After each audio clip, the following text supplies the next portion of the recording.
Hello again, precious friends. Today I've been thinking a lot about ethical veganism, and I just want to explain to you why it is I don't buy the concept. Okay? There seems to be two arguments that are logically, rationally opposed to each other. One is that human beings don't have the right to impose their wills on other animals. That in effect, the right of non human species ought to be relatively equivalent to the rights of human species. In fact, there are people who have, at least in the US, gone to court to make the argument that non human species ought to have the same rights as human species, specifically with the case, excuse me for messing with my camera, I bumped it, specifically with the situations of chimpanzees, that captive chimpanzees ought to have the same rights as human beings. And we won't even go into the logistical problems that this would engender. But so if human beings don't have any superior right to impose our will on other creatures, then do other creatures have no right to impose their wills on, say, their prey animals? Does a lion or a shark have the ethical authority to impose its will on another creature in order to kill and eat it? If other animals, if human beings don't have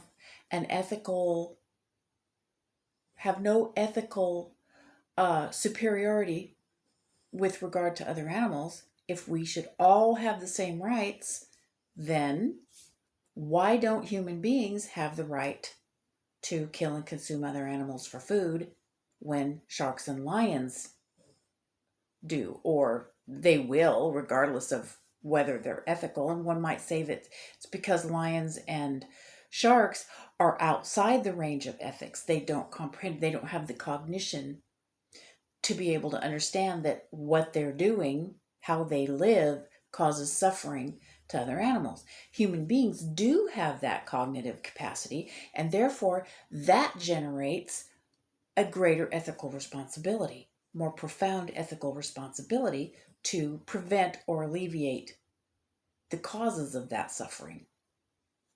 All right, I guess, fair enough. But that also begs another question. How can we have a more profound ethical responsibility without having the right or the ethical power to exercise that responsibility?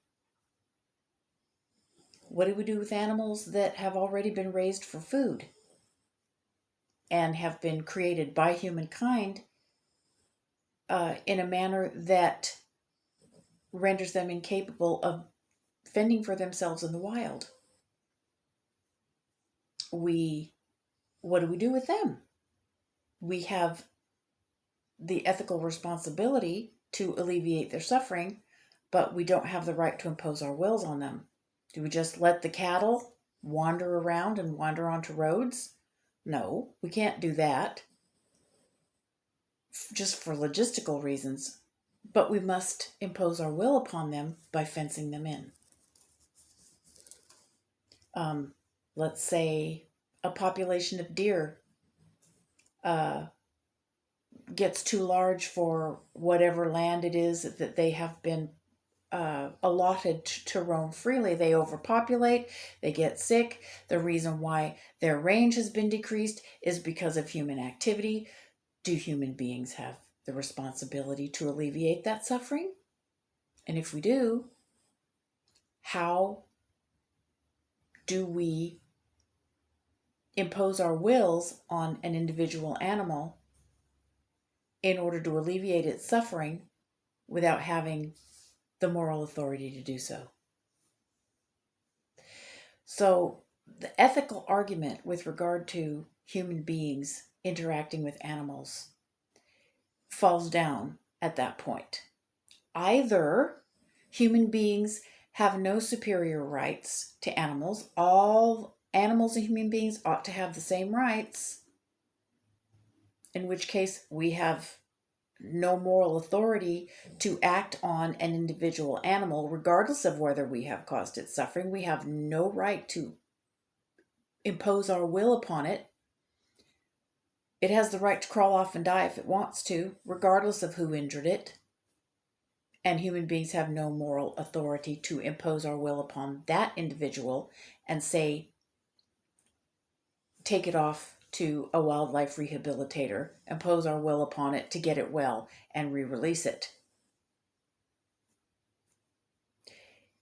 My point is, if human beings have a more profound ethical responsibility to alleviate and prevent suffering of the non-human animals in the world, then we must have the ethical power to do so.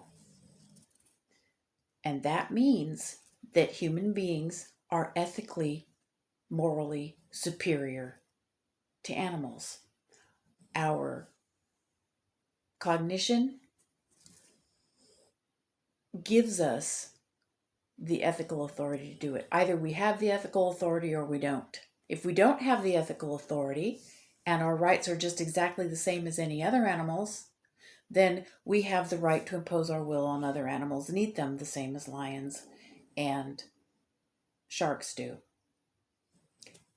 If we do have the ethical authority to impose our will on other animals in order to, say, treat them and alleviate their suffering, then I submit that it's qualitatively the same ethics that say we have the right to raise animals, protect them, and then at some point in their life humanely slaughter them for the purposes of our food. And on top of that, my last argument is the fact that all pre-agricultural human groups are known to have that we know of, either by archaeological evidence, by digging up and examining bones, or the ones that have been recorded historically, insofar as we know what recordings are accurate, have been known to consume animal products. All right, this argues that human beings are not naturally adapted to consume a vegan diet.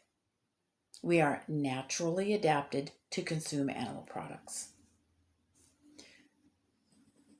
That's how nature has created us. And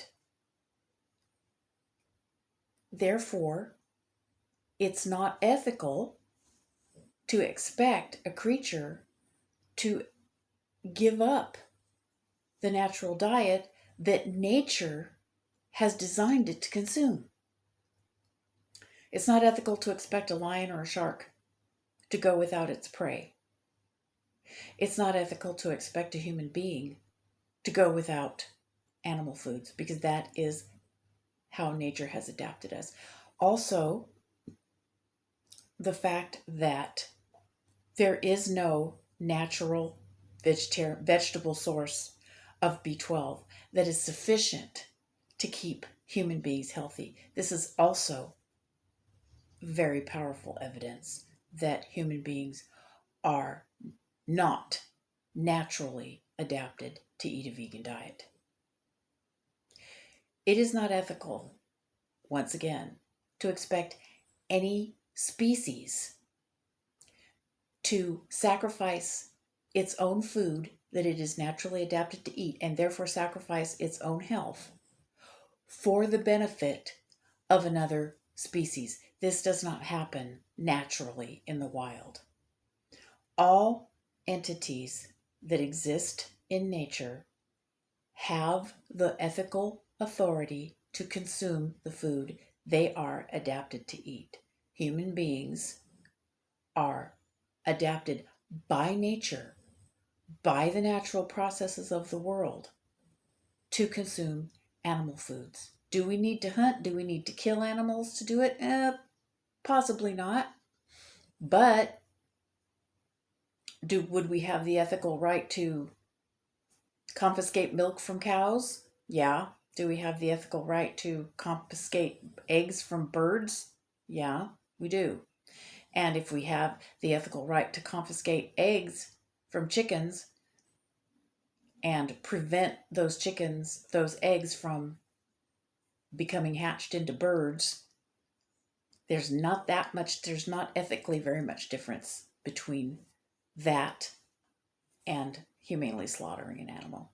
So either human beings have superior morality, in which case we have the right to decide which animals get to live and which animals get to die, or we don't have ethical superiority, in which case that puts us on the level of the lion and the shark, who, outside of ethics, has the natural right to consume its diet that it is naturally programmed to consume. So I'm sorry, the ethical vegan argument, to my mind, falls down on both accounts. Either we're ethically superior or we're not. Either way, it doesn't make any difference. We have either the moral or the natural right to eat the food that Mother Nature herself has adapted us to consume. Now, you're a human being and you have cognition and you can think this through for yourself and you can do what you want to. However, you don't have the capacity or the ethical right to tell any other human being that they don't have the moral authority or the natural authority to consume the diet that Mother Nature has programmed them to require. Sorry, you just don't. But that's all for today. I just thought I'd make that clear. This is how I've figured it out. You're welcome to leave comments. I'm interested to know how you think. And until I talk to you again, peace, love, and meat, my precious friends.